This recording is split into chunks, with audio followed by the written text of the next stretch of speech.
World top 100 universities లో 100% scholarship తో admission పొందాలనుకుంటున్నారా? India's top competitive exams, IIT, NEET etcetera guidance కావాలన్నా, India and world top universities లో join అవ్వాలన్నా, students and parents కి career counselling కావాలన్నా, మీ కెరీర్ డెసిషన్ డబుల్ చెక్ చేసుకోవాలనుకున్నా 25 ఇయర్స్ ఎక్స్పీరియన్స్ డాక్టర్ సతీష్ గారిని సంప్రదించండి. నమస్తే సార్. నమస్తే సార్, మన జేఈ మెయిన్స్ మనకి 12 lakhs మెంబర్స్ రాశారు. 12 lakh మెంబర్స్ రాస్తే మనకి ఆల్మోస్ట్ ఒక 20,000 క్వాలిటీ సీట్స్ కూడా, క్వాలిటీ అడ్మిషన్స్ లేవు సార్. ఆల్మోస్ట్ అంటే ప్రతి 100 మందికి ఒక 2 క్వాలిటీ సీట్స్ కూడా లేవు సార్. ఇలాంటి సినారియో సిమిలర్లీ నీట్ కూడా అలాంటి పరిస్థితే ఉంది, సిమిలర్ అదర్ ఎగ్జామ్స్ అలాంటి పరిస్థితి ఉంది. సో ఈ పరిస్థితిని ఎలా మనం సరిదిద్దుకోవాలి, ఒకసారి మీరు మీ అనాలిసిస్ చెప్తారా సార్? అంటే జనరల్గానంటే మన పెద్ద కంట్రీ అవడం వల్ల మనకి ఆబ్వియస్గానే జనం ఎక్కువ ఉంటారండి. ఈ కంట్రీకి తగ్గట్టుగా ప్రపోర్షనేట్గా ఇన్స్టిట్యూట్స్ కానీ ఇండస్ట్రీస్ కానీ ఉండాలి, రెండు ఉండాలి. మీరు కొన్ని కంట్రీస్ అంటే చిన్న కంట్రీ అవ్వడం వల్ల డెవలప్ అవుతుందా, పెద్దది అవుతుందా, అవ్వదా అంటే లేదు. చైనా పెద్దది అయ్యింది, చిన్నది ఉన్న ఫిన్లాండ్ కూడా అయ్యింది. యాక్చువల్గా ఏంటంటే ఆ రేషియో సరిపోవాలండి. ఫర్ ఎగ్జాంపుల్ మీరు ఒక పర్టికులర్ అండర్ గ్రాడ్యుయేషన్ అడ్మిషన్కి రాసే పిల్లలు సరే నీటో 5 లక్షలు, ఇళ్ళో 15 లక్షలు, సియూటీ ఇదంతా కలిపితే ఉంటారు కదండి. దగ్గరికి ఆల్మోస్ట్ 1 కోటి మంది ట్రై చేస్తారు. ఇది ఎగ్జామ్, ఆ ఎగ్జామ్ అని, ఈ ఎగ్జామ్ అని రాశారు. మీరు 1 కోటి మంది ట్రై చేసినప్పుడు, ఎందుకంటే అండర్ గ్రాడ్యుయేషను జనరల్గా పాస్ అయ్యి బయటకు వచ్చి 1 కోటి మంది ఉన్నారండి. అంటే 1 కోటి మంది ట్రై చేస్తున్నట్టే. సరే ఏదో ఎగ్జామ్ అండి, వాళ్ళ స్టేట్లో ఉన్న స్టేట్ ఎగ్జామ్స్ ఉంటాయి కదండి, అవి అనుకోండి. ఓవరాల్గా సెంట్రల్ లెవెల్లో ఉన్న ఎగ్జామ్స్ అనుకోండి దాన్ని. కానీ ఈ 1 కోటి మంది ట్రై చేసినప్పుడు, ఈ 1 కోటి మందిలో కనీసం క్వాలిటీ ఉన్న ఎడ్యుకేషన్లో ఉన్నటువంటి సీట్స్ ఒక 25 ఉంటే, అంటే 25%, ఓకే అట్లీస్ట్ 25% బెటర్ ఉన్నప్పుడు ఏమవుద్దంటేనంటే కొంత కాకపోతే కొంతన్నా బ్యాలెన్స్ అవుతుంది. అంటే నేను చెప్పేది 100% ఇమ్మని నేను అడగలేను, అలా ఏ కంట్రీలో కూడా ఉండదండి. అందుకని అమెరికాలో కూడా చిన్న చిన్న కాలేజీలు ఉంటాయి, లేకపోతే వేరే చైనాలో కూడా ఉంటాయి. నేనేమి 100% బెస్ట్ క్వాలిటీ ఎడ్యుకేషన్ ఇమ్మని నేను అనట్లే. కానీ 25% అన్నా ఉంటే ఒక 100కి 25 మంది మీకు ఎప్పుడైతే అకామిడేట్ అవుతారో కొంత సిస్టమ్ బ్యాలెన్స్ చేసుకుంటుంది. కాంపిటీషన్ అనేది ప్రతి నలుగురిలో ఒకటి కాబట్టి ఈజీ కదా, అంతే కదండి. ఇప్పుడు 1 కోటి మంది ట్రై చేశారని కూడా 5 లక్షల మందికి కొంచెం మంచి అవకాశాలు వచ్చినాయి. 1:4 ఓకే. మీరు 1:100 ఏంటి? ఇప్పుడు నీట్ 22 లక్షలు, 23 లక్షల మంది ఇప్పుడు రాస్తే గవర్నమెంట్ మెడికల్ సీట్లు 50,000. మరి ఏం పరిస్థితి ఇప్పుడు? అంటే ప్రతి 100కి ఒకళ్ళిద్దరు తప్ప మీకు మంచి సీట్ వచ్చే అవకాశం లేదు. అందులో మరి రిజర్వేషన్స్ అనేవి రకరకాలు ఉంటాయి కదా, మళ్ళీ ఇవన్నీ చాలా ఉంటాయి కదా, రిజర్వేషన్స్ అనేవన్నీ ఉంటాయి కదా. అంటే ఇక్కడ అర్థం చేసుకోవాల్సింది ఏంటంటే, ఒకటి కాలేజెస్లో ఉన్న క్వాలిటీని మీరు పెంచకపోతే ఈ జనాభా మీరు అనొచ్చు సార్ ఇప్పుడు ఈసారి ఐఐటీస్లో ఒక 1000 సీట్లు పెంచాం కదా, లేకపోతే IIITలో ఒక 1000 సీట్లు పెంచాం. 1000 ఏమో సరిపోతాయండి? అసలు మన జనాభా ఎంత, మనం ఎంత, మీరే చెప్పండి. సరిపో. అంటే ఇక్కడ అర్థం చేసుకోవాల్సింది ఏంటంటే, మీరు క్వాలిటీ ఉన్న కాలేజీలను మీరు ప్రపోర్షనేట్గా పెంచకపోతే డెఫినెట్గా ఇది విపరీతమైన అన్రెస్ట్ మోడ్లోకి వెళ్ళిపోతున్నాం మనం. బంగ్లాదేశ్ లాగా, నేపాల్ లాగా అయిపోతాం మనం కూడా, శ్రీలంక లాగా. ఎందుకంటేనంటే ఎలా ఉందంటే ఇప్పుడు పరిస్థితి, ఎడారిలో ఒక వాటర్ బాటిల్ ఉంది. ఒరే మీరు 10 మంది ఉన్నారు, ఒకటి తాగడానికి నీళ్ళు ఉన్నాయి. సరే మీ 10 మంది కొట్టుకుని ఒకటి గెలవండి, గెలిచినోడికి వాటర్ ఇస్తాం, ఇంతే. ఇదే నడుస్తుంది కదా బయట కూడా జరిగేది అదే కదా. అంటే ఇంతే, ఇవే సీట్లు. మీరు కొట్టేసుకోండి, రక్తాలు రానివ్వండి, చచ్చిపోండి యుద్ధాల్లో గెలిచినట్టుగా.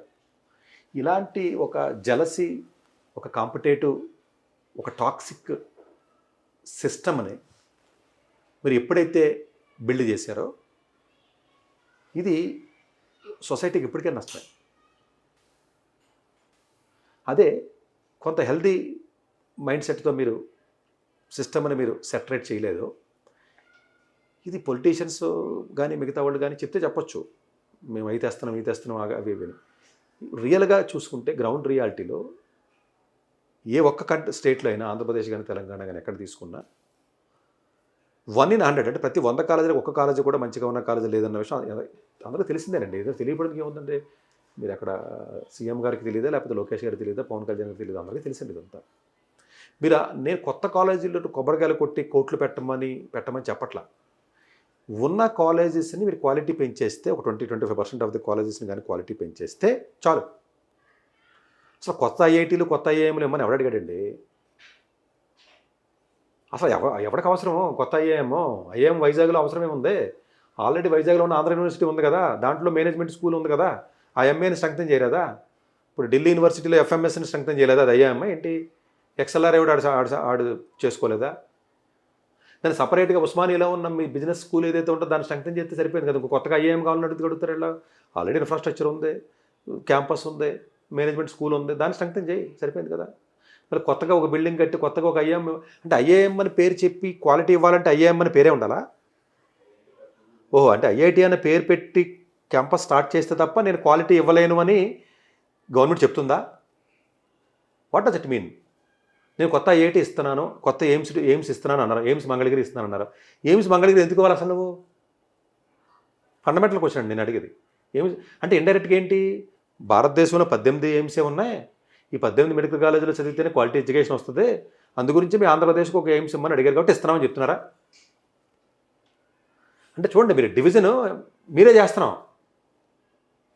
నేనేమంటాను, ఇదే ఆంధ్రప్రదేశ్లో ఉన్నటువంటి కాకినాడలో ఉన్నటువంటి మెడికల్ కాలేజీ కానివ్వండి, ఆంధ్రాలో ఉన్న మెడికల్ కాలేజీ కానివ్వండి, గుంటూరులో ఉన్న మెడికల్ కాలేజీ కానీ, కర్నూలులో ఉన్న మెడికల్ కాలేజీ ఏదైతే ఆల్రెడీ హాస్పిటల్ ఉంది, పేషెంట్లు ఉన్నారో, ఫుల్ ప్లెజ్డ్గా ఉంది కదా, దాన్ని మీరు ఎందుకు అప్గ్రేడ్ చేయడం? బనారస్ యూనివర్సిటీని ఐఐటి చేశారు, మంచిది, అప్గ్రేడ్ చేశారు, తప్పే ఉంది. రూర్కిన్ చేశారు, తప్పులేదండి అది. ఎందుకంటే అప్గ్రేడ్ చేశారు, చాలా మంచిదే కదా. ఓకే, అప్గ్రేడ్ చేశారు, సరే నువ్వు ఐఐటీని పేరు పెట్టుకుంటూ ఏం పెట్టుకుంటూ పెట్టుకోపోని చేసావు, చెయ్యి, ఇక్కడ ఉస్మానియాని చెయ్యి, కొత్తది ఎందుకు? లేకపోతే అక్కడ ఉన్నటువంటి అన్నా యూనివర్సిటీని చెయ్యి. మీరు ఎప్పుడైతే ఉన్న ఎగ్జిస్టింగ్ కాలేజీని మీరు అప్గ్రేడ్ చేయలేదో, to the standard of the high quality మీరు ఎప్పుడైతే చేయలేదో, వీటిని మీరు పడుకోబెట్టి సమూలంగా నాశనం చేసేసి సిస్టమ్ని, నేను కొత్త ఎన్ఐడి ఇస్తాను, కొత్త ఎయిమ్స్ ఇస్తానంటే ఓట్లేస్తున్నాం మనం. కొత్త కాలేజీ కావాలి, కొత్త కాలేజీ కావాలని చెప్పి ధర్నాలు చేస్తున్నారంటే నాకు అర్థం కాదండి. కొత్త కాలేజీలు ఇవ్వండి, మాకు ఒక ఎయిమ్స్ కావాలి, మా రాష్ట్ర పరువు, మాకు ఒక ఐఐటి కావాలి, మాకు ఒక రాష్ట్ర పరువు, మాకు ఎన్ఐటి కావాలి అని చెప్పి అడుగుతున్నారు కదా, మాకు ఒక త్రిబుల్ ఐటీ కావాలని. అసలు అడగడం ఏంటండి? అవసరమే ఉంది త్రిబుల్ ఐటీ కర్నూలు, అవసరమే ఉంది. అది ఏమన్నా 10 ఏళ్ళు ఏమన్నా ఇచ్చారు ఫండ్స్ దానికి? పడుకోబెట్టారు దాన్ని. ఏముంది? Triple IT Kurnool worst triple ఐటీలో నెంబర్ వన్ వస్తుంది. అది అవడానికి సెకండ్ జనరేటర్ త్రిబుల్ ఐటీ అయినా థర్డ్ జనరేటర్ కన్నా అధ్వానంగా ఉంది. అంటే మీరు ఒక కొబ్బరికాయ కొట్టి ఒక కాలేజీని తెచ్చాను అని చెప్పుకోవడానికి ట్రై చేస్తున్నారు. ఉన్న కాలేజెస్ ఏవైతే ఉన్నాయో ఆ కాలేజెస్ని మీరు ఎందుకు చేయలేము? ఎన్ని గవర్నమెంట్ చక్కగా కాలేజెస్ ఉన్నాయండి. పాలిటెక్నిక్ కాలేజ్ అన్నింటినీ పడుకోబెట్టారు కదా. ఎంత ల్యాండ్ ఉందండి విజయవాడలో ఉన్నటువంటి పాలిటెక్నిక్ కానీ, ఆంధ్ర పాలిటెక్నిక్ కాలేజ్ కాకినాడ కానివ్వండి, వైజాగ్లో ఉన్న గవర్నమెంట్ పాలిటెక్నిక్ కానివ్వండి, పాడేరులో ఉన్న పాలిటెక్నిక్ కాలేజెస్ మూసేశారు, మొత్తం అవసరం లేదని. ఆ పర్టికులర్ కాలేజెస్లో ఉన్న క్వాలిటీని మీరు పెంచకుండా కొత్తగా కాలేజీల శాంక్షన్కి మీరు ఏఐసిటీకి లేకపోతేనేమో సెంట్రల్ గవర్నమెంట్కి అప్రూవల్కి వెళ్తే అదేంటికి అసలు? అంటే దీనివల్ల ఇండైరెక్ట్గా ఈ కాలేజీలోనే క్వాలిటీ ఉందని చెప్పేస్తున్నాం మనం. వైజాగ్లో పెట్రోలియం ఇన్స్టిట్యూట్ పెట్టారు, మంచిదే, పెట్టద్దని నా ఉద్దేశం కదా, దాన్ని వేరే యాంగిల్లో చూడొద్దు. అంటే ఈ ప్రాబ్లమ్కి నేను సొల్యూషన్ వైపు నేను ట్రై చేస్తున్నాను. సో ఐఐపిఈ పెట్టారు, దానికి 200 కోట్లు ఇచ్చారు, ప్రైమ్ మినిస్టర్ గారు వచ్చారు, ఓపెనింగ్ చేశారు. అంటే ఏంటి, పెట్రోలియం చదవాలంటే ఇక్కడ చదవంటారని చెప్తున్నారు మీరు. మరి అప్పుడు ఆటోమేటిక్గా పిల్లలకి స్టూడెంట్స్కి ప్రెజర్ పెరగకపోతే ఏమవుతుంది? ఓహో, పెట్రోలియం అంటే ఆర్జేఐపీటీకి వెళ్ళాలేమో, ఐఐపిఈకి వెళ్ళాలేమో, వేరే చోట అసలు పెట్రోల్ ఇంజనీరింగ్ క్వాలిటీ లేదనుకుంటా, ఈ రెండింటిలో రాకపోతే కుదరదు కదా అని చెప్పి యుద్ధం చేస్తున్నారు. అంటే ఫండమెంటల్గా మీరు ఆ డివిజన్ ఏదైతే మీకు ఉందో ఆ డివిజన్ చేయడం వల్ల, ఇప్పుడు ఐవీ లీగ్స్ అన్నారండి అమెరికాలో, మీరు అనొచ్చు వేరే ఐవీ లీగ్స్ అన్నంత మాత్రాన్నే ఆ 8 కాలేజీలే కాదంటే మిగతా కాలేజీ చాలా డెవలప్ అయ్యి ఉన్నాయి కదా. మీరు అక్కడికి వెళ్తే ఫ్లోరిడా యూనివర్సిటీ ఉంది, ఇక్కడ మిచిగన్ అన్ హార్బర్ ఉంది, ఇక్కడ ఎన్వైయూ ఉంది, ఇక్కడ మేరీల్యాండ్ ఉంది, ఇక్కడ వాషింగ్టన్ ఉంది, నార్త్ కరోలినా స్టేట్ యూనివర్సిటీ ఉంది. మీరు ఏ స్టేట్లో నేమిట్, ఏ స్టేట్లో లేదు చెప్పండి. అన్నింటిలోనూ వాటికేం ఐవీ లీగ్ అని పేరు లేదు, లేదా వాటికేం పబ్లిక్ యూనివర్సిటీ అయినా ప్రైవేట్ రెండు సమానమే. ఇప్పుడు యూసీ బర్క్లీ పబ్లికే కదా, యాక్చువల్ లోకల్గా 80% సీట్లు ఇస్తారు. యాక్చువల్ లోకల్గా ఇస్తే పెద్ద క్వాలిటీ స్టూడెంట్స్ రాడు, అయినా కూడా మెయింటైన్ చేస్తున్నాడు. లాజికల్గా ఆలోచించండి, యూసీ బర్క్లీకి మీకు పక్కన ఉన్న స్టాన్ఫర్డ్కి ఉన్న డిఫరెన్స్ ఏంటి అంటే రెండు సమానం మామూలుగా అయితేనే, కానీ లాజికల్గా చూస్తే పాప వీడు లోకల్గా ఉన్న కాలిఫోర్నియా రెసిడెంట్స్కి 80% సీట్లు ఇచ్చినప్పటికీ కూడా యాక్చువల్ తక్కువ వస్తారు క్వాలిటీ. ఇంత ప్రపంచం మీద బర్క్లీలోకి 80%, 70% ఓన్లీ లోకల్ స్టూడెంట్ని తీసుకుని కూడా స్టాన్ఫర్డ్ వస్తే సమానంగా ఉంటుంది ఈ రోజున. అలా చాలా ఆస్పెక్ట్స్ స్టాన్ఫర్డ్ కంటే బెటర్ అయ్యాడు. చాలా ఆస్పెక్ట్స్లో స్టాన్ఫర్డ్ కంటే ఫార్ బెటర్ కదండి. అసలు కొన్ని ల్యాబ్లు చూస్తే అసలు మీరు భయంకరంగా ఉంటాయి. అంటే ఇక్కడ మనం అర్థం చేసుకోవాల్సింది ఏంటి, అది పబ్లిక్ యూనివర్సిటీ అయినా కూడా దాన్ని డెవలప్ చేశారు కదా. ఇక్కడ ఓన్లీ స్టాన్ఫర్డ్ని చేసి వదిలేదు కదా. ఓన్లీ యూసీ బర్క్లీ చేశారు కదా, యూసీఎల్ఏని వదిలేశారా? ఇది వదిలేశారా, యూసీఎస్సీని వదిలేశారా? వదలలేదు కదా. అంటే ఏంటి, నెమ్మదిగా ఎగ్జిస్టింగ్ సిస్టమ్ను కూడా స్ట్రెంగ్తన్ చేస్తారు వాళ్ళు. కొత్త ఇప్పుడు మీరు అబ్జర్వ్ చేస్తానండి, అమెరికాలో గత 20 ఏళ్లలో మీకు అవగాహన ఉన్న ప్రకారం, నాకు అవగాహన ఉన్న ప్రకారం కొత్త కాలేజీలు రాలా తెలుసు అసలు? అవును. మీరు చెప్పండి. అవును. ఇప్పుడు మీరు చదువుకున్న రోజుల నుంచి ఇప్పటికి ఒక కొత్త కాలేజీ 20 ఏళ్లలో వచ్చింది లేదు. ఒక్కటి చెప్పండి అసలు. అంటే ఏంటి, ఎగ్జిస్టింగ్లో ఉన్న కాలేజెస్లో ఉన్న ఫండ్స్ ఇచ్చి దాన్ని స్ట్రెంగ్తన్ చేసుకుంటే వెళ్తున్నారు. ఆ క్వాలిటీ మెయింటైన్ చేసుకుంటే వెళ్తున్నారు అంతే. ఆ క్వాలిటీ మెయింటైన్ చేసుకుంటే వెళ్తున్నారు సార్. ఇంకా దానికి ఫండింగ్ ఇస్తున్నారు. ఫండింగ్ ఇస్తున్నారు. దీనికి జీరో చేసి నువ్వు ఫండింగ్, నువ్వు ఆంధ్ర యూనివర్సిటీకి, నాగార్జున యూనివర్సిటీకి, ఎస్వి యూనివర్సిటీకి ఫండింగ్ జీరో చేసి ఒక కొత్తగా ఇంకో 200 కోట్లు ఇవ్వడం వల్ల దానికి పూర్తి ఎవరు మీరు? దీనికి లేదు. ఇది డెఫినెట్గా సీరియస్గా గవర్నమెంట్ ఆలోచించుకోవాల్సిన విషయం తప్ప, అంటే మాకు ఒక జోన్కి ఒక రైల్వే కావాలి, జోనల్ రైల్వే, లేకపోతే మాకు ఒక ఐఐటి కావాలి, మాకు ఒక ఐఎం కావాలని చెప్పి పొలిటీషియన్స్ సరిగా అవగాహన లేక మాట్లాడటం తప్ప వీళ్ళకి అవగాహన లేదండి. యాక్చువల్లీ ఎగ్జిస్టింగ్ సిస్టమ్ని మీరు స్ట్రెంగ్తన్ చేయకపోతే, స్కూల్ సిస్టమ్ అయినా లేకపోతే ఇంకొకటైనా మీకు యూజ్ లేదు. చైనా కానీ, యూరప్ కానీ, యూకే కానీ, అమెరికా కానీ ఎక్కడా ఇలాగ ఐఐఎంస్, ఐఐటీలు అంటే కొత్తవి రాలేదు, అసలు అవసరం లేదు. జాదవ్పూర్ యూనివర్సిటీ ఉంది, దాన్ని డెవలప్ చేయలేదా? అదేమన్నా చిన్న కాలేజీ కాదు కదా, పెద్ద కాలేజీ కదండి, చాలా పెద్ద కాలేజీ. పూణే యూనివర్సిటీ ఉంది. అదే జాదవ్పూర్ యూనివర్సిటీ అంతా పిహెచ్డి ఫ్యాక్టరీ లాంటిది అనమాట. PhD factory. So existing universities strengthen చేయడం చాలా ఇంపార్టెంట్ అంటారు. చాలా ఇంపార్టెంట్, ఎందుకంటే నేను ఎగ్జిస్టింగ్ యూనివర్సిటీస్ ఎక్కువ ఉన్నాయి. యా, కొత్తగా మీరు ఎన్ని తెస్తారు, ఎన్ని తేగలరండి? అవును. మీరు మొత్తం యూనివర్సిటీస్ అన్నింటిని పడుకోబెట్టేసి, స్టేట్ యూనివర్సిటీస్ చాలా ఉన్నాయండి భారతదేశంలో, 1000 ఉన్నాయి. వండర్ఫుల్ యూనివర్సిటీస్ ఉన్నాయి. వాటిలన్నింటినీ మీరు పక్కన పెట్టి ఎన్ని తేగలరు కొత్త? అవును. ఎన్ని ఐఐటీస్ని మీరు తయారు చేయగలరు, ఎన్ని ఎన్ఐటీస్ని తయారు చేయగలరు? ఎన్ఐటీ తయారు చేశారండి, ఏం ఉపయోగం? సరైన ఫ్యాకల్టీ లేదా ఇంకోటి లేకుండా. అవును. అక్కడ లోకల్ ఇప్పుడు నార్త్ ఈస్ట్ ఉందండి, తేజ్పూర్ యూనివర్సిటీ ఉంది, దాన్ని స్ట్రెంగ్తన్ చేస్తే సరిపోతుందండి. గౌహతి యూనివర్సిటీ ఉంది, నెంబర్ 1 సిటీలో ఉంది, చక్కగాను గౌహతి యూనివర్సిటీ చేయొచ్చు కదండి. అలహాబాద్ యూనివర్సిటీ ఉంది. అంటే గవర్నమెంట్ ఏంటంటే దాన్ని చేస్తే మాకు బెనిఫిట్ అవ్వదు కదా పొలిటికల్గా. అదండి, ఇల్లుని రిపేర్ చేస్తే అవ్వదు, కొత్త ఇల్లు కడితే బెనిఫిట్ ఉంటుంది కదా అని అనుకుంటున్నారు. సో ఇది చెయ్యాలండి, ఇది ఫస్ట్ సొల్యూషన్ అండి. నా వైపు నుంచి నాకు అనిపించింది ఏంటంటే, మీరు కొత్త ఇచ్చుకోవడానికి ప్రపంచంలో ఎక్కడ కొత్త యూనివర్సిటీస్ లేవండి, మనకే ఇన్ని.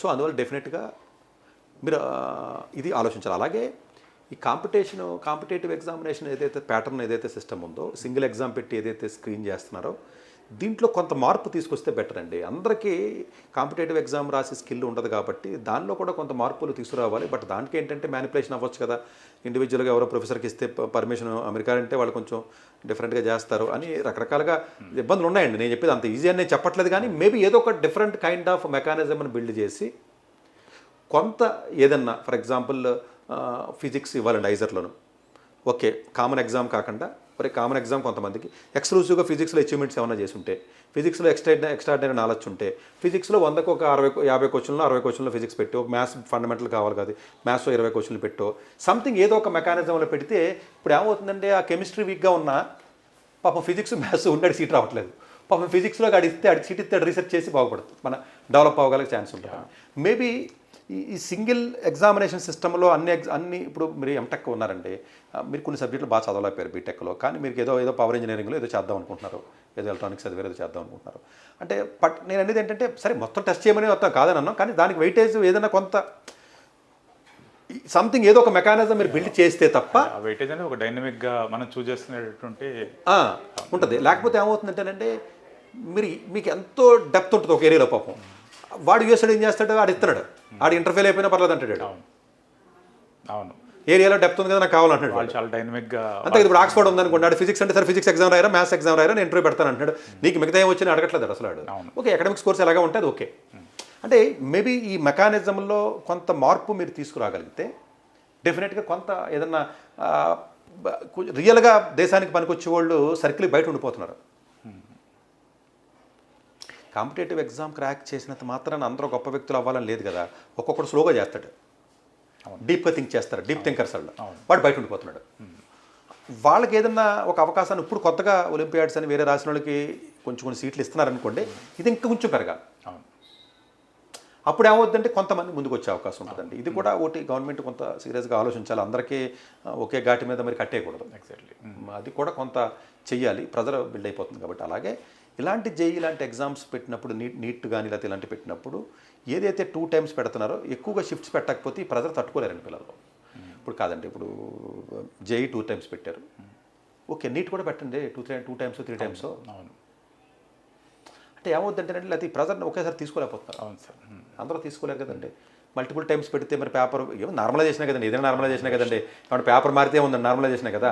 సరే కొంచెం అటు ఇటు అయితే ఉంది. అవును జైలో నార్మలైజేషన్ వండర్ఫుల్గా చాలా లాజికల్గా ఉంటుంది సార్. ఉంటుంది కదా, అదే ఇష్టం వచ్చినట్టు ఉంటుంది కదా, చాలా లాజికల్గా చేస్తారు. సో అందువల్ల ఏంటంటే వాళ్ళు ప్రతి షిఫ్ట్లో ఈక్వల్ నెంబర్ ఆఫ్ స్టూడెంట్స్ వేసుకుంటున్నారు, చక్కగా చేసుకుంటున్నారు వాళ్ళు. చేయొచ్చు. సో మేబీ మీకు ఎగ్జామ్స్ అన్ని సింగిల్ పెట్టడం వల్ల మన భారతదేశంలో ప్రాబ్లం ఏమైంది ఏంటంటే ఇంకొక 1 year వెయిట్ చేయాల్సి వస్తున్నాడు. అవును మీరు మిస్ అయ్యింది అనుకోండి ఏదైనా గేట్ ఎగ్జామ్ ఇంకో 1 year. అవును సో ఇది కొంత ఫ్లెక్సిబిలిటీ ఇస్తే ప్రెజర్ తగ్గుద్దండి. అట్లాగే ఇప్పుడు 10th class 2 times అన్నారు, మంచిదండి. పిల్లలకి ప్రెజర్ పెరుగుతుంది కాబట్టి సెకండ్ టైం రాయమన్నారు, మంచిది. అది మంచిది. ఆ ప్రెజర్ని ఎంతో కొంత మీరు రిలీఫ్ చేయకపోతే అది వాళ్ళు తట్టుకోలేరు అది. అవును సార్. సో అందువల్ల ఏంటంటే ఒక్కొక్కసారి ఏదైనా ఇబ్బంది వచ్చి పాపం రాయలేకపోవచ్చు కాబట్టి పిల్లలు ఆ టాలెంట్ ఉంటుంది కాబట్టి సెకండ్ ఆప్షన్ ఇవ్వడం తప్పేం లేదంటే, ఇదేమి ఇట్స్ నాట్ రాంగ్. ఏంటంటే మనం ఇదివరకు మనం చదువుకునేటప్పుడు కూడా చూసుకోవడం జిఆర్ఏ మల్టిపుల్ అటెంప్ట్స్ అంతే కదండి. అప్పుడు జిఆర్ఏ మల్టిపుల్ అంతే, శాట్ మల్టిపుల్ అంతే. అటెంప్ట్స్ ఇప్పుడు కూడా ఉంది కదా, అంతే ఇప్పుడు కూడా ఉంది. సో అదే నేను అప్పుడు ఆశ్చర్యపోయాను, ఎందుకు ఇన్నిసార్లు రాస్తే ఎలా వాడి కాడ ఇంప్రూవ్ చేసుకుంటున్నాడు, వాడికి ఆప్షన్ ఇచ్చారు అంటే ఆ లెవెల్కి వచ్చేదాకా రాయచ్చు. సో అది కొంత మార్పు మీరు చేయకపోతే ఇబ్బంది అండి. అది డెఫినెట్గా ఒకళ్ళు సింగిల్ ఎగ్జామ్ పెట్టేసి ఇప్పుడు ఏదో పెట్టేసి బ్యాంక్ ఎగ్జామ్ అంటారండి, 10 లక్షల ఉద్యోగాలు అంటారు, ఒకసారి పెట్టేస్తారు. ఏంటిది ఇది కొంత మార్పు జరగాలండి. అట్లాగే ఇంకొకటి, ఎప్పుడైతే మీకు 1% ఆఫ్ ది క్వాలిటీ ఇన్స్టిట్యూషన్స్ ఉన్నాయో దాని మీద ఎందుకు టార్గెట్ పెడుతున్నారు అంటే ఎంప్లాయ్మెంట్ 1% ఆఫ్ ది కాలేజీలో చదివినట్టుగా ఉద్యోగాలు ఇస్తున్నారు కాబట్టి. అది ఆ ఇండస్ట్రీస్లో కూడా అంటే జాబ్స్ కానీ మనం పెంచితే ఇండస్ట్రీస్ని పెంచి 25% అండి, కొన్ని ఎక్కువ కాదండి. ఇప్పుడు అన్రెస్ట్ మరి 90% 95% వెళ్ళిపోయిందండి సొసైటీలో. అంటే ఏం చేయాలి? ఓకే ఫార్మా మన ఆంధ్రప్రదేశ్ తెలంగాణలో మనకి ఎంతమంది వచ్చారు బయటికి, కనీసం గుడ్ నెంబర్ ఆఫ్ రేషియో మీకు ఉండాలి. మెకానికల్ ఇంజనీర్లు ఎంతమంది వచ్చారు, కెమికల్ ఇంజనీర్లు ఎంతమంది వచ్చారు, ఈ రేషియో మీకు ఎప్పుడైతే కరెక్ట్గా లేదో అన్రెస్ట్ పెరిగిపోద్ది యూత్లో. ఇది మెయింటైన్ చేయాలంటే ఏం చేయాలి? అయితే కోర్సులను తీసేయండి, లేదంటే ఎంప్లాయ్మెంట్ అన్న పెంచండి. ఈ రెండు చేయకపోతే ఎక్కడికి వెళ్తాడు వీడు? సో ఇండస్ట్రీస్ని మీరు పెంచాలి, దానికి తగ్గట్టుగా కోర్సులు మీరు చేయాలి. ఇంకొక పాయింట్ సలహా ఏంటంటే 4వ పాయింట్, మ్యాక్సిమం మీ కోర్సు కాలేజీలో చూస్తేనండి అంత అవుట్డేటెడ్ కోర్సులు ఇవన్నీ. ఎప్పుడైతే మీకు అవుట్డేటెడ్ కోర్సు వచ్చినాయో ఈ అవుట్డేటెడ్ కోర్సులకు వెళ్ళిన తర్వాత జాబులు అంటే రావట్లేదు. ఆ కోర్సెస్ మొత్తం సమూలంగా మార్చాలంటే ఇండస్ట్రీ ఏమో ఎక్స్పోనెన్షియల్గా పెరుగుతుంది బయట టెక్నాలజీ, నువ్వేమో స్లోగా నడుస్తున్నావు. ఇది మ్యాచ్ ఎక్కడ అవుతుందంటే, సో దీంట్లో ఏంటంటే గవర్నమెంట్ కూడా ఇప్పుడు తెలంగాణ గవర్నమెంట్ ఏదో కొంత డిగ్రీ కాలేజీలో కోర్సులు మారుస్తామని చెప్తుంది. బట్ ఏంటంటే దానికి మళ్ళీ ఏదో ప్రాబ్లం వచ్చి ఆగిందండి. యాక్చువల్గా ఈసారి మారుద్దాం అనుకున్నారు. అంటే కోర్సులు మార్చడంతో పాటుగా దానికి తగ్గట్టుగా ట్రైనింగ్ ఇచ్చి వాళ్ళని కూడా రిక్రూట్ చేయకపోతే అది ఉపయోగం లేదు. మనని కోర్సులు ఏముంది పెట్టడం ఉందండి, ఏదో టైటిల్ పెట్టి పెడతారు కదా. సో డెఫినెట్గా ఇది ఎలా ఆలోచించాలంటేనంటే కోర్సులు మార్చడం, చాలా కోర్సెస్ని అవుట్డేటెడ్ అయిపోయినా తీసేసి డిమాండ్ ఉన్న కోర్సులు ఇప్పుడు ఫర్ ఎగ్జాంపుల్ సరే 1:4 అనుకుందాం లాజికల్గా. ఓకే ఒక పర్టికులర్ ఏరియాలో ఇప్పుడు ఏఎంఎల్కి సంబంధించినటువంటి జాబ్స్ ఎక్కువ ఉన్నాయి, లేకపోతే ఇంకోటి ఏదో స్కిల్ అయితే దానికి ఎక్కువ ఉన్నాయి, దీనికి ఎక్కువ ఉన్నాయి. ఆ కోర్సెస్ రేషియో చూడాలండి. ఆస్ట్రేలియాలో అలా చూస్తారు యాక్చువల్గా, అంటే రేషియో మెయింటైన్ చేస్తారు వాళ్ళు. లేదనుకోండి ఐరా కోర్స్ ఆపేస్తారు. ఓకే ఇది సప్లై ఎక్కువ ఉంది ఆపేయమంటారు. ఇప్పుడు ఆస్ట్రేలియాలో మేనేజ్మెంట్ డిగ్రీ కోర్సులు కొన్ని కాలేజీలు ఆపేశారు. అంటే సర్ప్లస్ అంటే దానికి ఏదో క్యాలిక్యులేషన్ ఉందండి, వాళ్ళ ఫార్ములా క్యాలిక్యులేషన్ ఉంటుంది, దాన్ని బట్టి వాళ్ళు క్యాలిక్యులేషన్ చేస్తారు.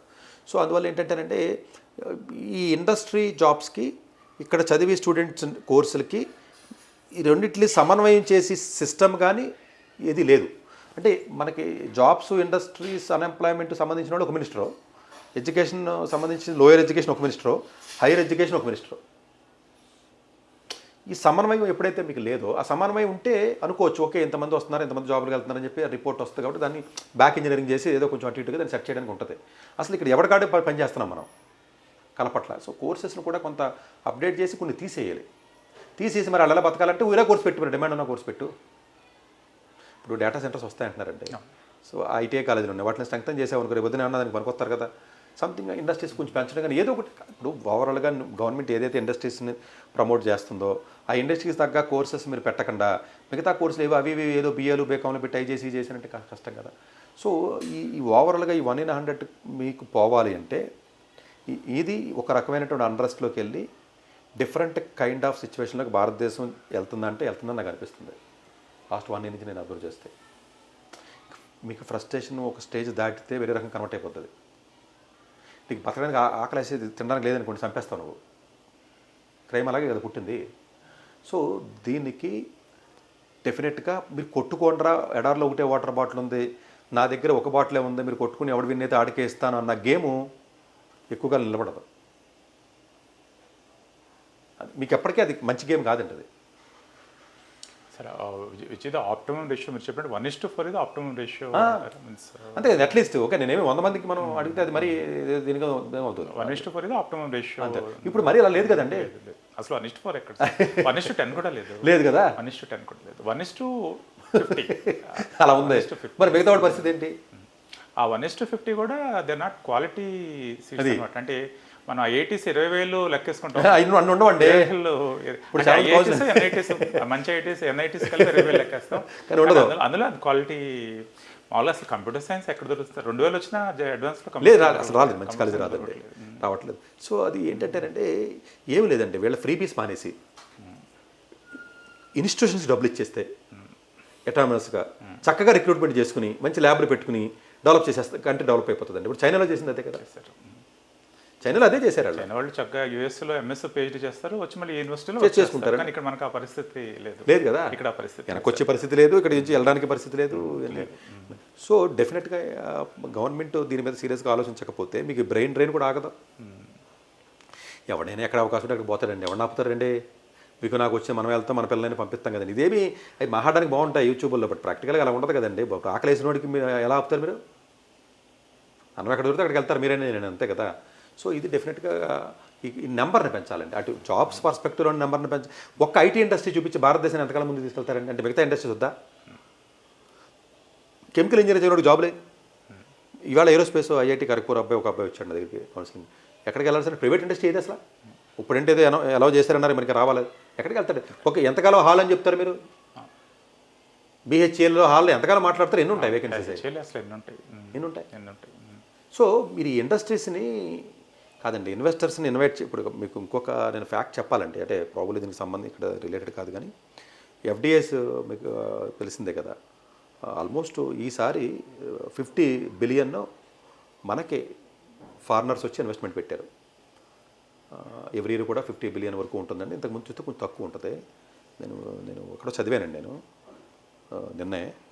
మన దగ్గర నుంచి బయటికి మన ఇండియన్ ఇన్వెస్టర్స్ బయట పెడతారు కదా, బయట డబ్బులు పెడతారు కదా, ఆ పెట్టింది 300-400% అయిపోయిందంట. యాక్చువల్గా ఫారినర్స్ మన ఇండియాలో వచ్చి ఇన్వెస్ట్మెంట్ పెట్టడం అనేది ఏదైతే ఉంటుందో, ఒక 10 ఏళ్ళకి ఇప్పటికి ఉన్న డిఫరెన్స్ మీరు చూస్తే అప్పుడు 40 ఉంటే ఇప్పుడు 50 ఉంది. సేమ్ లాజిక్ని బట్ రివర్స్ అండి. అంటే మన ఇండియాలో ఉన్నటువంటి ఉన్నవాళ్ళు ఎవడైతే ఉన్నాడో వీడు బయటికి వెళ్ళి పెడుతున్నాడు దుబాయ్లో కానీ. ఆ పెట్టడం అనేది చాలా ఎక్కువ పెరిగిపోయింది. ఒకప్పుడు 15 బిలియన్స్ ఉన్నది, ఇప్పుడు ఆల్మోస్ట్ 50 బిలియన్కి వెళ్ళిపోయింది. అది ఇప్పుడు నెట్ ఎఫ్డిఐ ఎంత అంటే 0 అయిపోయింది. ఓకే, డాలర్ పెరక్ ఏమవుతుంది అంటే మీకు ఏమవుతుంది? ఆపర్చునిటీస్ బయట కంట్రీస్లో ఉన్నప్పుడు ఇన్వెస్టర్ అక్కడికి వెళ్ళిపోతున్నాడు, బయటడేమో లోపల రావట్లేదు. చూడండి అలా ఎంత డబల్ మైనస్ కదా ఇది. ట్రేడ్ డిఫిసిట్ కూడా మీరు అబ్జర్వ్ చేయండి, అలాగే ఉంటుంది. ఎంత ట్రై చేసినా మనం ఇదవ్వట్లా. సో ఇవన్నీ లాట్ ఆఫ్ ఫ్యాక్టర్స్ అండి ఇవన్నీ కూడా. అంటే ఎందుకు గురించి ఇదంతా జరుగుతుందంటేనండి, ఒక ఇండస్ట్రీయే మీ దగ్గర ఉంది. ఇన్వెస్ట్ వచ్చి పెట్టడానికి ఇండస్ట్రీ ఏది ఇక్కడ? ఇప్పుడు ఏదో ఒక కెమికల్ ఇండస్ట్రీయో లేకపోతే ఏదో ఒక ఇండస్ట్రీ పెట్టాలనుకోండి, పెట్టడానికి సరిపడే అట్మాస్ఫియర్ దానికి సంబంధించినటువంటి ఉంటే వాడు ఆ ఇన్వెస్ట్మెంట్స్ వస్తాయి. ఒక ఐటీలో ఎక్కడ పెట్టవలసిన పని ఏంటి? ఇప్పుడు వియత్నాం బాగా డెవలప్ అయిందండి, జకర్తా ఇండోనేషియా డెవలప్ అయింది, చాలా బాగా పికప్ అవుతున్నాయండి యాక్చువల్గా. వియత్నాం కానీ ఇది కానీ చాలా బాగా స్పీడ్ కానీ ఆల్మోస్ట్ మీకు గూగుల్ కానీ యాప్లు కానీ అన్నీ వెళ్ళిపోయినాయి, అక్కడికి పెట్టుకుంటారండి వాళ్ళు. సో ఇన్వెస్టర్ ఎలా ఆలోచిస్తున్నాడు? ఫారెన్ ఇన్వెస్టర్ ఇది అన్సెట్ అయినట్టు ఈ సిస్టంలో మనకి ఎందుకు బాబు అక్కడ పోతున్నాడు. సో ఆల్మోస్ట్ బయట నుంచి వచ్చే ఇన్వెస్ట్మెంట్స్ అన్నీ పోతున్నాయి. లోపల ఉన్నవాడు ఇక్కడ పెట్టడం మనిషి బయటకు వెళ్తున్నాడు. కాబట్టి డబ్బులు ఉన్నవాడు ఇన్వెస్టర్ ఎలా ఆలోచిస్తారండి? ఎక్కడ ఉంటే పోతారు కదా, ప్యారిస్ అయితే ఉంది, లేకపోతే అక్కడ దుబాయ్ అయితే పోతుంది. సో ఇక్కడ కూర్చొని మీరు నీతులు చెప్తే ఎవడంటాడో కాదు కదా. సో ఇవి కొంచెం గవర్నమెంట్ సీరియస్గా తీసుకుని ఒక ఇండస్ట్రీనే డెవలప్మెంట్ చేసి ఐటీ ఇండస్ట్రీనే సర్వీసెస్లో చేయడం అనేది ఏదైతే ఉందో అది చాలా పెద్ద తప్పది. అట్లాగే కాలేజెస్ని ఏవైతే ఉన్న కాలేజీని పక్కన పెట్టడం కూడా చాలా తప్పు. అవుట్డేటెడ్ కోర్సెస్ అన్నింటినీ కూడా మీరు తీసేయాలి, డిమాండ్ ఉన్న కోర్సెస్ అన్ని పెంచాలి. అలాగే ఫ్రీబీస్ అన్ని తీసేసి డబ్బులన్నీ పట్టుకెళ్ళి మీకు ఎడ్యుకేషన్ ఇన్స్టిట్యూట్స్కి ఇచ్చి ఇలాంటి సమూలమైనటువంటి మార్పులు చేస్తే తప్ప ఈ 1:100 కాన్సెప్ట్ పోదు. ఉన్న కాలేజెస్ అంతా స్ట్రెంగ్ చేసుకోవాలి. మనకి దాదాపు ఒక 200 మంచి యూనివర్సిటీస్ ఉన్నాయి, ఇందులో ఉన్నాయండి. అట్లా అలా తగ్గించేసేవాడి. ఒకప్పుడు మంచిగా అండి అయ్యి. ఫర్ ఎగ్జాంపుల్ ఆంధ్ర యూనివర్సిటీనే ఎస్వియు ఏమండి ఉస్మానియా. ఇప్పుడు మనం చదివేటప్పుడు ఆంధ్ర యూనివర్సిటీలో వెళ్ళడం అనేది ఎంత డ్రీమ్ అంటే చాలా గొప్ప కాలేజ్, గొప్ప డ్రీమ్ కదండి ఒకప్పుడు. చాలా గొప్ప కాలేజ్. సిమిలర్లీ ఓయూ యూనివర్సిటీ చాలా వండర్ఫుల్ కాలేజెస్. కానీ జేఎన్టీయూ కాకినాడ మరీ అసలు చాలా ఇబ్బందికరమైన పరిస్థితి. మీన్స్ సో ఇదంతా అంటే డౌన్ గ్రేడ్ చేసేస్తున్నాం. ఎక్కడా కూడా అంటే మీరు ఏ దేశంలో సరే ఒక కాలేజ్ డౌన్ అవడం ఎక్కడ వినుండరు. ఒకప్పుడు బాగుండి ఇప్పుడు డౌన్ అయిపోయిన కాలేజీలు అమెరికాలో ఒక కాలేజీ చెప్పండి. అసలు లేదు సార్, అస్సలు ఇంకా పెరిగినాయి, ఇంకా ఉన్నాయి, కొంచెం పెరిగినాయి తప్ప. చైనా ఉంది, అన్నీ పెరిగినాయి, అన్ని డెవలప్ అవుతున్నాయి, అది తప్పలేదు. ఇప్పుడు ఆక్స్ఫర్డ్ ఉంది, అప్పుడు ఎలా ఉంది, ఇప్పుడు అలా ఉంది కదా, ఏం డౌన్ అవ్వలేదు కదా. ఎన్ని రకాల ఇబ్బందులు వచ్చినా, ఫండింగ్ వచ్చినా, ఇంకోటి వచ్చినా కూడా వాళ్ళు సెల్ఫ్ సస్టైన్ అయ్యారు కదా. వాళ్ళేం డౌన్ అవ్వలేదు. వాళ్ళు 40 ఏళ్ళ క్రితం ఎలా ఉన్నారు, 50 ఏళ్ళ క్రితం ఉన్నారు, 10 ఏళ్ళ క్రితం కూడా అలాగే ఉన్నారు. ఇప్పుడు ఈటీహెచ్, ఈపీఎఫ్ఎల్ ఇవన్నీ ఉన్నాయి, ఇంకా ఇంప్రూవ్ అవుతున్నాయి. ఇప్పుడు సింగపూర్ ఉంది, 50 ఏళ్ళ క్రితం కాలేజీ లేదు, ఇప్పుడు ఎన్యూఎస్ అయింది కదా. 50 ఏళ్ళ క్రితం కాలేజీలు పేరే కాలేజీ లేదు కదండి. ఎక్కడ టాప్ కాలేజెస్ అవునండి, ఒకప్పుడు ఉన్నాయి, లేవు కదా. మరి మన ఆంధ్ర యూనివర్సిటీకి తర్వాత పెట్టినాయండి అయ్యి. అవును, మన ఆంధ్ర యూనివర్సిటీ, ఉస్మానియా యూనివర్సిటీ తర్వాత పెట్టినాయి అవన్నీ. ఉస్మానియా యూనివర్సిటీ చాలా ఎప్పుడుదో కదండి. మరి అదెందుకు ఎలా వచ్చేసింది మరి? అది టాప్ 10లోకి వెళ్ళిపోయింది. సో ఇది కొంచెం గమనించాలి మనం కూడా. మంచి ఫ్యాకల్టీని రిక్రూట్ చేసుకుని కొంచెం యాక్టివ్ రీసెర్చ్ అంటే ఫండింగ్ ఇవ్వాలండి. కాదండి, మీరు ఒక్కొక్క మనిషికి 3-4 కోట్లు ఫండింగ్ ఇస్తే ఫారెన్లో ఉన్న మంచి ఫ్యాకల్టీ వాళ్ళు ఇక్కడికి వచ్చి ల్యాబ్లో ఎస్టాబ్లిష్ చేసుకుంటారండి. ఇప్పుడు మన ఏసీటీ వాళ్ళు ఏదో ల్యాబ్ ఎస్టాబ్లిష్ చేసుకోండి, మనిషికి 1.5 కోటి ఇస్తామని చెప్పి అనౌన్స్ చేసింది. కానీ ఏమని చెప్పింది, కండిషన్ 5 ఏళ్ళే అంది. ఈ 5 ఏళ్ళ తర్వాత ఒకవేళ మీకు అవుట్కమ్స్ వస్తే మేము ఇది చేస్తామని ఎష్యూరెన్స్ లేదా ఆడికి వస్తాడు? ఎష్యూరెన్స్ ఇవ్వాల. సార్ ఇప్పుడు ఫారెన్లో చాలా మంది మన ఇండియన్ ఆరిజిన్ ప్రొఫెసర్స్ బోర్డు మంది ఉన్నారండి. కొన్ని ప్రతి యూనివర్సిటీలో ఉంటారు సార్. ఒరే లేనుడు ఎవడో లేడండి. మీరు నేమిట్ ఎంఐటీ దగ్గర నుంచి ఏ కాలేజీ తీసుకోండి, యూనివర్సిటీలో మీరు ప్రతి డిపార్ట్మెంట్లో ఉంటారు. ప్రతి డిపార్ట్మెంట్లో 20% ఉంటారండి. మరి వాళ్ళలో కొంతమందికి వస్తారండి, మీరు ఆపర్చునిటీ ఇస్తే వస్తారు. వాళ్ళు మంచి ఆపర్చునిటీ ఇస్తే డెఫినెట్గా వాళ్ళు అంటే ఇప్పుడు ఆంధ్ర యూనివర్సిటీలో బాబు నీకు ఇంత అమౌంట్ ఉంది, ఇంత ఫండ్ ఉంది, ఇంత ల్యాబ్ చేసుకోండి, చక్కవచ్చు నువ్వు చేసుకుంటారు, వస్తారు సార్, వస్తారు. సో అది లేనప్పుడు ఇంతేనండి మనం ఏం చేయలేదు. సో కనీసం ఒక 100 మందిని, ఒక 500 మందిని మంచి ఫ్యాకల్టీని సెటిల్ అయిన ఫ్యాకల్టీని అద్భుతంగా ఉంటుంది సార్, అద్భుతంగా ఉంటుంది. వాళ్ళ ఫ్రీడమ్ ఇచ్చి కొంచెం ఒక లూప్ లాగా ఇంకా ఆటోమేటిక్గా డెవలప్ అయిపోతుంది. మంచి ఫ్యాకల్టీ ఉంటే మంచి స్టూడెంట్స్, మంచి స్టూడెంట్ అది ఒక సైకిల్ లాగా తయారైపోతుంది. అంతే కదండి. డెఫినెట్గా ప్రైవేట్ వాళ్ళు వస్తారండి, గవర్నమెంట్ రావాలండి. ప్రైవేట్ వాళ్ళు ఎంత వస్తారండి, అంత రారు కదా. సార్ మన ఆంధ్రలో, తెలంగాణలో ఒక 10 మందినైనా మంచి ఫ్యాకల్టీని యూఎస్ నుంచి తెచ్చి మన ఓయూలో కానీ, కానీ జేఎన్టీయూ కాకినాడలో కానీ మన పాలిటిక్స్ లో వాళ్ళని ఇబ్బంది పెట్టకూడదు. ఇప్పుడు సీనియర్ జూనియర్ అని చెప్పి చంపేయకూడదు. అవును అవును. సో ఆ హైరార్కీ తీసేయాలి, అవన్నీ ఉండవు. సీనియర్ హైరార్కీ తీసేయాలి, అడ్మినిస్ట్రేషన్ హైరార్కీ కొంచెం తప్పించాలి. బీసీ లేకపోతే రిజిస్ట్రార్ ఇలా కాకుండా సపరేట్ ఆడికి ఇచ్చాడు పని చేసుకుంటారు. యూఎస్ అంతే కదా, ఎవరి పని చేసుకుంటారు కదా, ఎవరి పని వాళ్ళు చేసుకుంటారు సార్. అందరూ ఈక్వలే, యాక్చువల్లీ యూఎస్లో. అవును, యూఎస్లో ప్రెసిడెంట్ కానీ అందరూ సమానంగానే ఉంటుందండి. సెనేట్స్ కానీ అందరూ ఈక్వల్లీ. మీన్స్ ఇండియాలో కూడా మేబీ చేంజ్ రావాలండి, సిస్టమ్ రావాలండి. సో ఒక 10 మంది యూఎస్లో సెటిల్ అయిన ఫ్యాకల్టీస్ మన ఏయూ కానీ, లేకపోతే జేఎన్టీయూ కాకినాడ కానీ, అనంతపురం కానీ, లేకపోతే మన జేఎన్టీయూస్ కానీ, ఓయూ కానీ వస్తే that will be great sir. That will be great. మన యూనివర్సిటీ అనేది స్ట్రెంగ్తెన్ అవుతాయి. So thank you so much sir. Thank you so much. Doctor yes Satish గారు ఏపీ తెలంగాణ విద్యార్థులకు సుపరిచితమైన పేరు. సతీష్ గారు 2001 యూపీఎస్సీ పరీక్షల్లో ఇండియన్ రైల్వే విభాగంలో ఉద్యోగం సాధించారు. సతీష్ గారు చదివిన చదువులు engineering, MTech, MBA executive MBA, MSc, MBA HR, MA psychology లాంటి పోస్ట్ గ్రాడ్యుయేషన్ డిగ్రీతో పాటు డాక్టరేట్ కూడా చదవటం జరిగింది. సతీష్ గారు నిరంతర విద్యార్థి. అలాగే సతీష్ గారు పలు ప్రతిష్టాత్మక కాంపిటేటివ్ పరీక్షలో, యూపీఎస్సీ నిర్వహించే సివిల్ సర్వీస్ పరీక్షలో 179వ ర్యాంక్, అలాగే ఇంజనీరింగ్ సర్వీస్ లో 24వ ర్యాంక్, గేట్ ఎగ్జామ్ లో 4వ ర్యాంక్, క్యాట్ ఎగ్జామ్ లో 99.8%, జీమాట్ 76 స్కోర్, ఇలా పలు కాంపిటేటివ్ ఎగ్జామ్స్ లో మొదటి ప్రయత్నంలోనే ఎన్నో ర్యాంకులు సాధించారు. ఎన్ని క్వాలిఫికేషన్ డిఫరెంట్ పరీక్షలు ర్యాంకులు సాధించిన వ్యక్తులు మన ఇండియాలో చాలా అరుదనే చెప్పాలి. ఇలాంటి అకాడమిక్ లో పరంగా, కాంపిటేటివ్ పరంగా ఎన్ని ర్యాంకులు సాధించడంతో పాటుగా గవర్నమెంట్ ఉద్యోగం చేస్తూ పలు అవార్డులు తీసుకున్నారు. సతీష్ గారికి జోనల్ లెవెల్లో general manager award, all India లెవెల్లో నేషనల్ లైఫ్ టైమ్ అచీవ్మెంట్ గుర్తింపు దక్కాయి. Appreciation of president life time Sevashri award Andhra Pradesh మంత్రి నుంచి అందుకున్నారు. వీటితో పాటు పలు రకాల అవార్డులను అందుకున్నారు. ఎన్నో ప్రతిష్టాత్మక ఆర్గనైజర్స్ పర్మనెంట్ మెంబర్ గా ఉన్నారు. కష్టపడి పైకి వచ్చిన వ్యక్తి కావటం వల్ల గత 20 సంవత్సరాలు నుంచి ఎంతో మంది చిన్నపిల్లల దగ్గర నుంచి 5, 6 తరగతుల విద్యార్థుల నుంచి పెద్ద పెద్ద పీజీ, PhD కాలేజీలకు వెళుతూ విద్యార్థులకు అవగాహన కల్పిస్తుంటారు. ప్రతి విషయంపైన డాక్టర్ సతీష్ గారు స్పష్టమైన అవగాహన కలిగి ఉన్నారు. డాక్టర్ సతీష్ బలంగా నమ్మే సూత్రం ఏంటంటే అవేర్నెస్ ఈజ్ ఎవ్రీథింగ్. మనిషికి అవేర్నెస్ ఉంటే ఏదైనా సాధించగలరు. ఒక్క మోటివేషన్ తోనే కాదు, ఏది చేయాలి, ఏది చేయకూడదు, ఎలాంటి డెసిషన్ తీసుకోవాలి అన్న విషయాలపై, ముఖ్యమైన విషయాలపై అవగాహన కల్పిస్తుంటారు. అలాగే గవర్నమెంట్, ప్రైవేట్ జాబులే కాకుండా ప్రపంచ దేశాల్లోని జాబ్స్ పై కూడా అవగాహన కల్పిస్తుంటారు. ఉద్యోగాలతో పాటు పెద్ద చదువులైన IIT వంటి వాటిపై సెషన్స్ నిర్వహిస్తూ ఉంటారు. ఇప్పటి వరకు 3 లక్షల సెమినార్స్ ఒక్క రూపాయి తీసుకోకుండా ఉచితంగా నిర్వహించారు డాక్టర్ సతీష్ గారు.